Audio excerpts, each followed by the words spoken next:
Deion Sanders wasn't just frustrated. He was heartbroken. Watching his son, Shedeur, step into a game without having practiced once with a starting offense broke something in him. It wasn't just poor coaching. To Prime, it was a betrayal of everything football is supposed to be about. His voice cracked as he talked about confidence, preparation, and the emotional damage of being thrown to the wolves without support. This wasn't a father overreacting. It was a Hall of Famer seeing firsthand what happens when talent is ignored and protocol is abandoned. If you're into the real story and all the messy twists they don't show on highlight reels, go ahead and subscribe. And if you're sticking around to see how this Browns QB chaos plays out, you should definitely be subscribed. The failure to properly prepare Sanders is more than a tactical blunder. It's a symptom of a broken system. Cleveland's track record with quarterbacks is one of missed opportunities and unlearned lessons. Now Shedeur stands on that same dangerous edge. His NFL dream is real, his potential is clear, but without the fundamental building blocks of chemistry and reps, it risks unraveling. The Browns aren't just risking a few games, they're risking a career. The Browns didn't just mishandle Shedeur Sanders, they exposed a system that's been broken for years. One that fails young quarterbacks with clockwork precision, then acts stunned when it all falls apart. But this time, the consequences feel different. Because this isn't just another rookie flop story. This is a top-tier talent, a mentally tough, high IQ quarterback who didn't get a fair shot. And now, the fallout is snowballing. NFL veterans are speaking out. Analysts are calling it malpractice. Coach Prime is livid. And then there's John Harbaugh, whose carefully chosen words cut deeper than any viral. Shedeur's first live reps with the starting offense didn't happen at practice. They didn't come during preseason. They came during a game. Week 11. No timing, no chemistry, no preparation. Just chaos. That wasn't a debut. It was a disaster engineered by an organization that either doesn't know how to develop quarterbacks or doesn't care enough to try. Let's be clear, this wasn't a matter of Shedeur being not ready. He wasn't allowed to be ready. There's a difference. The Browns kept him on the outside looking in, denying him reps with the first team all season. And when the inevitable quarterback shuffle happened, because it always does in Cleveland, he was suddenly thrown into the deep end with zero preparation. It's not a coincidence that things didn't go smoothly. It's negligence. This is the NFL. You don't develop chemistry in warm-ups. You build it through repetition. Week after week, day after day, in practice. When those reps never happen, the results are obvious. Miscommunications, hesitation, forced throws, blown protections. It all adds up. And when a player like Shedeur is put in that position, the narrative instantly flips. From he has potential, to maybe he's not ready. But what's being ignored is the very thing that sabotaged his shot, Cleveland's failure to prepare him. And then there's Coach Prime. Deion Sanders didn't mince words. His frustration wasn't performative. It was real. Watching his son get tossed into an NFL game without proper development broke him down emotionally. And he's right to be furious. Because this isn't just about missed throws or bad reads. This is about confidence. About long-term mental resilience. And once that starts to crack, it's hard to recover.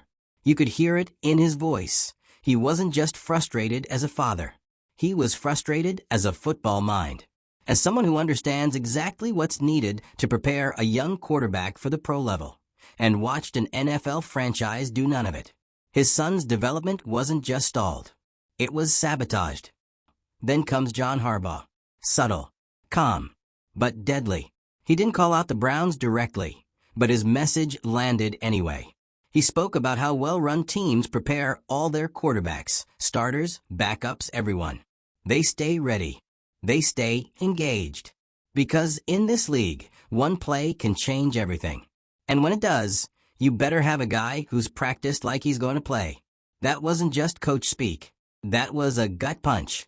A direct contrast to what Cleveland has. Harbaugh didn't need to name names. The implication was loud and clear. If your backup isn't ready, that's your fault. And that line stung. Because when Shedeur took the field, he wasn't just unprepared. He looked like a guy who hadn't even been part of the plan. And that's exactly what he was. And this isn't isolated. It fits a pattern that Cleveland can't seem to escape. This is the same team that mishandled Johnny Manziel, rushed Deshaun Kaiser, burned through Baker Mayfield, and still can't figure out how to sustain quarterback development. They treat young talent like a quick fix, not a long-term investment. And when it inevitably falls apart, the blame always shifts. The player wasn't ready. The talent didn't translate. But the truth? The system failed again. And it's not just Cleveland. Across the NFL, the same mistake repeats itself. Young quarterbacks getting drafted, hyped, and then left out in the cold. No practice with the ones. No tailored development. Just a seat on the bench and a hope they'll be ready when chaos strikes. And when they're not, the career clock starts ticking. Players like David Carr, Josh Rosen, Marcus Mariota, and Sam Darnold, each one walked into dysfunctional situations and paid the price. They weren't given the time, the reps, or the support to build confidence. And the damage wasn't just physical. It was mental. Confidence shattered, careers shortened. That's the road Shedeur is now staring down. But here's the thing. He still has a potential. It's not gone. It hasn't vanished overnight. He's tough. He's smart. His talent didn't disappear in a few quarters of bad football. What disappeared was the trust in the system around him. And who could blame him? Now, finally, he's reportedly getting real practice time with the starters. For the first time since being drafted. It's almost laughable. Not because it's happening, but because it should have happened months ago. This week of practice shouldn't be his first shot at building rhythm. It should have been his 100th. And if he shows even a little improvement this week, it's going to be a clear indictment of everything that came before. Because development works. Reps matter. Familiarity makes a difference. And if he looks more composed, more synced, more confident, it won't be magic. It'll be proof that the Browns finally did the bare minimum. But if they backslide, if this week is just a short-term headline fix before they bench him again, or rotate in another quarterback, or worse, blame him for the result, then it's time for Sanders to think seriously about his future. Because there are teams out there who would actually know what to do with him. Teams that build around their quarterbacks, that give them room to grow, struggle, improve, and evolve. Organizations that treat development as a priority, not a buzzword. Right now, Shedeur is at a crossroads. Stay and hope the Browns finally wake up, or leave and bet on himself in a system that values long-term growth over short-term excuses. He's not the first to face this choice, but he could be the first to change the outcome. This isn't just about Shedeur's development. It's about exposing how many teams still get it wrong, and how badly that failure can derail a career. If the NFL wants to protect its future talent, it needs to start here. With Shedeur. With accountability. With actual structure. If this week goes well, maybe this becomes a turning point. If not, then Shedeur might need to do what countless quarterbacks before him never got the chance to do. Walk away before it's too late. Let us know what you think. Did Cleveland fumble Shedeur's future before it even started? Should he push for a trade or ride it out and hope for change? Drop your thoughts in the comments. Hit that like button if you're tired of seeing talent wasted. And make sure you're subscribed. Because this story, it's not just about football anymore. It's about how a system fails the very players it claims to build. And we'll be watching every step of the way. The Cleveland Browns had months. Not days. Not weeks. Months to develop Shedeur Sanders properly. But instead of giving him meaningful reps with the first team, they kept him stuck behind the glass, watching, waiting, and getting zero real chemistry with the players he'd eventually be expected to lead. It wasn't just poor planning. It was a complete failure of responsibility. And now that it's all blown up in public, people are finally calling it what it is, organizational malpractice. 3. The buzz around Shedeur didn't come out of nowhere. This wasn't a surprise pick or a long-shot project. He came into the league with real expectations and real eyes on him, both from fans and analysts. But from day one, Cleveland treated him like an afterthought.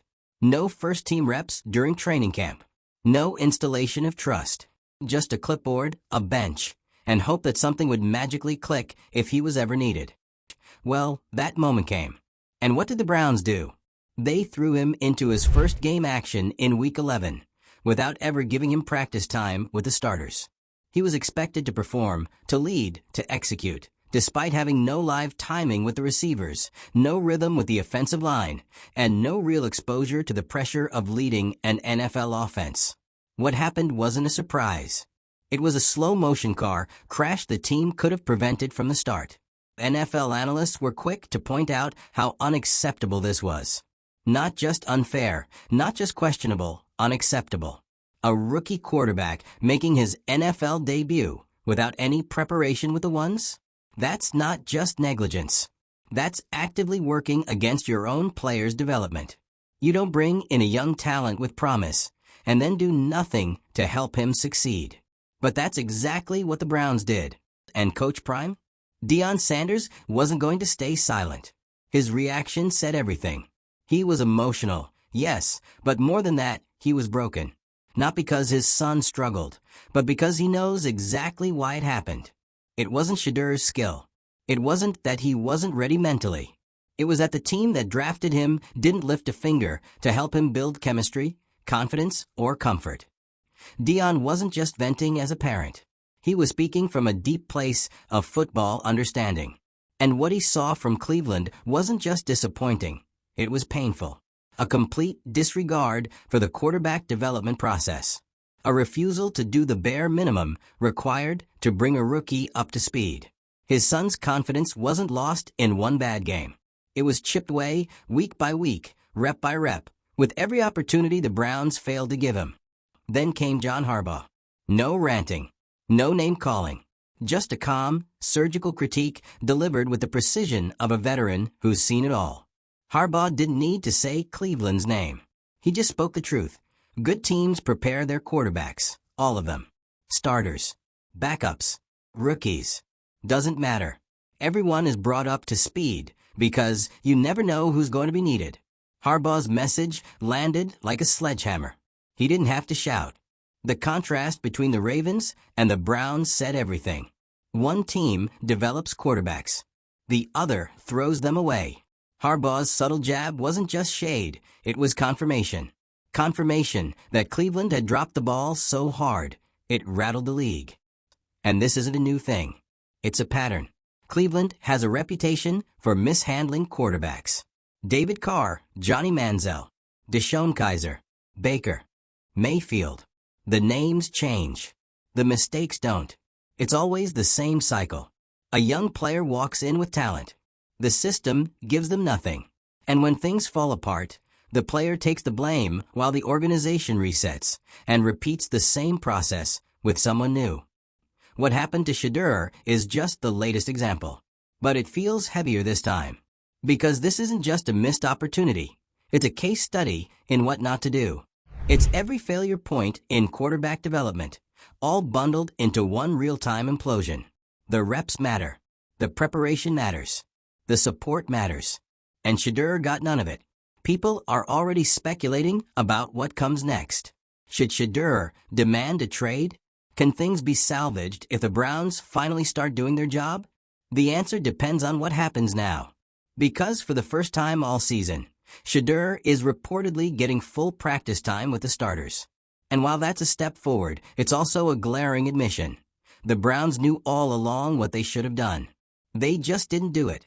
If Shedeur shows growth this week, if he looks more composed, more connected, more confident, it's not going to be some miraculous turnaround. It'll be the direct result of finally giving him the tools to succeed. And it'll make everything that came before look even worse.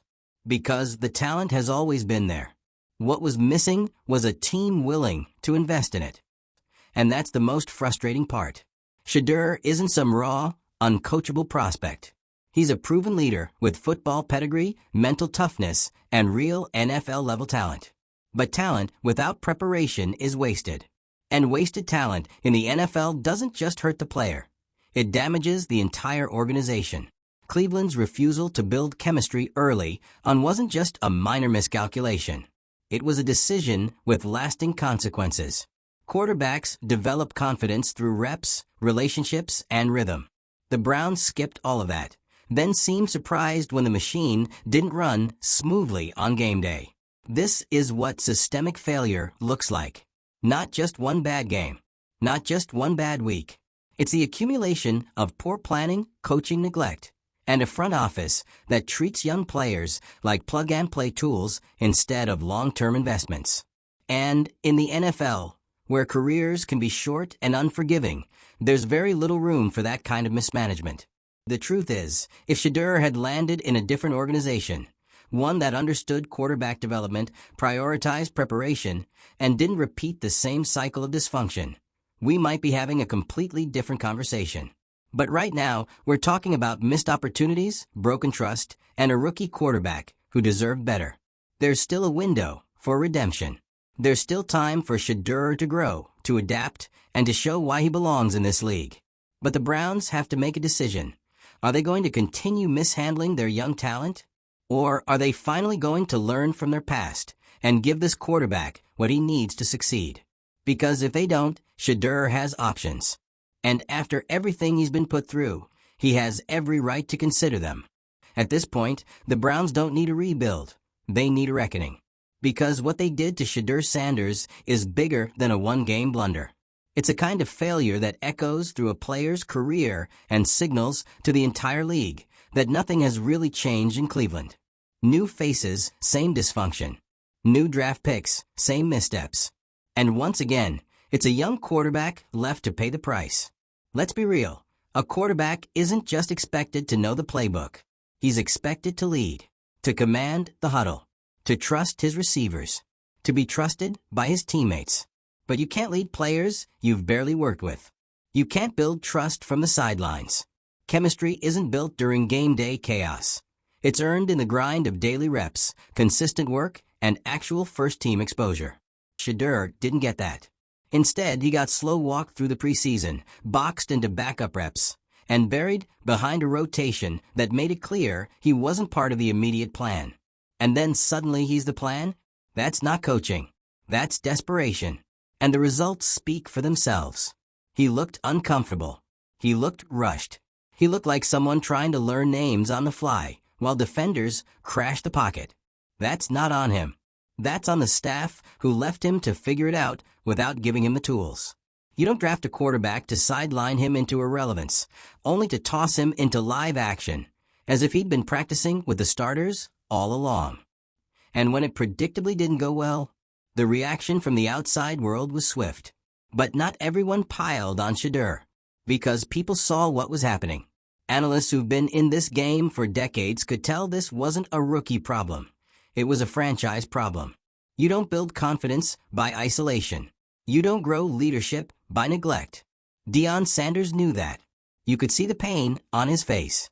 Not because his son struggled on the field, that's part of the game, but because his son wasn't supported off it. The disappointment in Deion's voice wasn't just personal, it was professional. He knows what player development looks like. He's done it. He's living it at Colorado. So when he sees his son denied the very foundation of quarterback growth, it's not just emotional, it's insulting. And it should be. Because it's not like the Browns haven't been here before.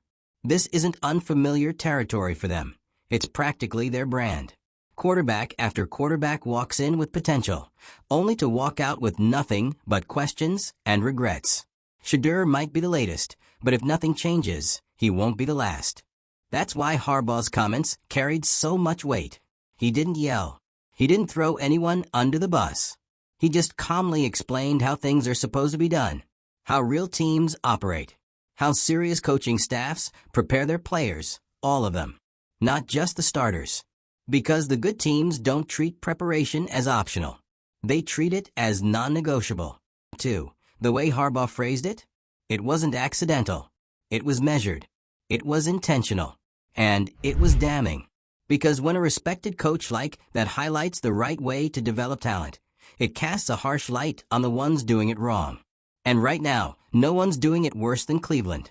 If you're Sanders, you've got to be looking around and wondering, what exactly is the plan here? Because for a franchise that's drafted and discarded more quarterbacks than most teams have in a decade, they still don't seem to have a clue how to build one. And Shedeur isn't the kind of player you just fumble around with. He's not a project. He's not raw. He's smart, composed and competitive. But even the most gifted quarterbacks need structure.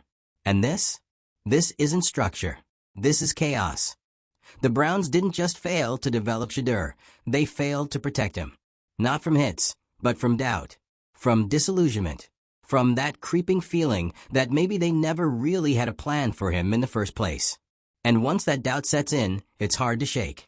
It sticks with a player. It lingers in their reads, in their confidence, in their ability to bounce back. The NFL is unforgiving like that. One bad narrative and a player gets branded. Not ready. Bust potential. Too green. Those labels stick, even if they're completely unfair. And when a team contributes to that by failing to support their player from day one, that's not just poor management. That's career sabotage. And yet, despite all of that, there's still hope.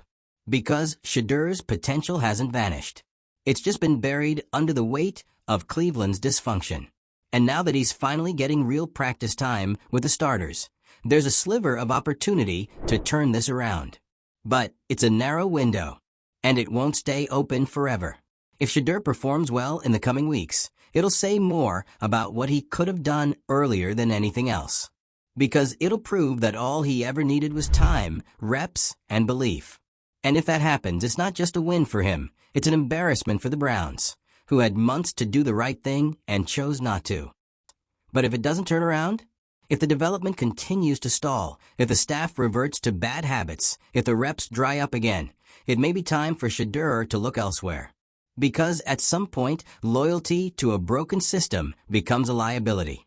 And no one should have to waste their prime years waiting for a franchise to figure out how to be functional. The NFL isn't patient. The clock ticks fast. And if the Browns won't get serious about building around their young quarterback, someone else will. That's how this works. Players move. Narratives shift. New opportunities open up in places that actually know how to cultivate growth. Shedeur. So right now, the pressure isn't just on Shedeur to deliver. It's on Cleveland to not screw this up again. Because another misstep, that won't just be a footnote in their long history of quarterback failures. It'll be the one that proves they never learned a thing. If you've been watching this saga unfold and you're as frustrated as the rest of us, let us know. Should Shedeur fight for change inside a broken system, or cut his losses and find a team that actually develops talent the right way? Drop your take in the comments.